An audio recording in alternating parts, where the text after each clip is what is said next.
Ito yung ginagamit natin from CHC Agritech doon sa ating punla. At ito yung tinatawag na farmer's friend na pantulong upang mapaganda yung ating halaman.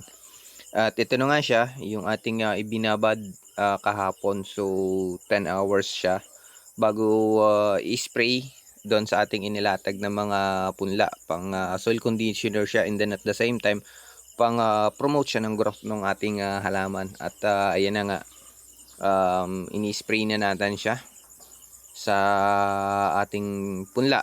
So ito kanina kalilipat lang.